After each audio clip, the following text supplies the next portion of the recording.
አድርጋ በጉዞ ወደ አላህ የተለያዩ ፌርማታዎችን የምናይበት ነው። ይህንን ከመጀመራችን በፊት አንድ ሁለት ጉዳዮች ላይ የኡስታዝን ተዕሊቅ ብንሰማ ደስ ይለኛል። ቀዳሚው ሰሞነኛውን መካነ ሰላም የተፈጠረውን ችግር አስመልክቶ ሁሌም እንደምናደርገው ወቅታዊ ጉዳዮች ላይ ያንተ ተዕሊቅ ይጠበቃልና እሱ ላይ ያለህን ስሜት ታጋራናለህ። እሱን ስናጠናቅቅ 5 ዓመት ደግሞ ሞልቶናል እንደ ጣቢያ። እዛም አካባቢ ያለህን ሪፍሌክሽን ብንሰማ ደስ ይለኛል። እንደ ማኔጅመንት ቲም አዩብ እንቅልፍ ከልክሎኛል የሚለው አንድ ያንተ አባባል አለ። የዛሬ 5 ዓመት ቲቪውን ላውንች ስናደርግ አምባሳደር ኢንተርቪ ተደርገህ ነበረ።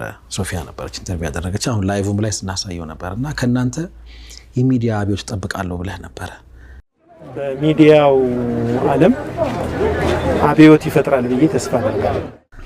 ተረጋግቼ እንዳልተኛ የሚያደርገኝ የበድር ሐሳብ ነው ይልና እኛም ጋር አይተን ካጋብቶት ነበር። ጭራውን ይዘነዋል ወይ ነው አሁን በእርግጥ እንዳሰብከው ሆነ ወይ? እሱ አካባቢ ትንሽ ነገር ሐሳብ እንለዋወጥ፣ ዘለግ ያለ ሰዓት እንሰጣለን። የተወኩል ጉዳይ በጣም ብዙዎች እየተቀባበሉት ማይቻለሁኝ። ብዙ ብንቆይበትም ደስ ይለኛል። እንደምገምተው በጣም የሰነፍንበት መጃል ይመስለኛልና ለዛም ነው የሆነ ቁስላችንን ያከከልን ይመስለኛል። ሶዛ አካባቢ ዘለግ ያለ ሰዓት ይኖርሃል። ከዚህ በኋላ ሜዳው አንተ ይሆናል። እንኳን ደህና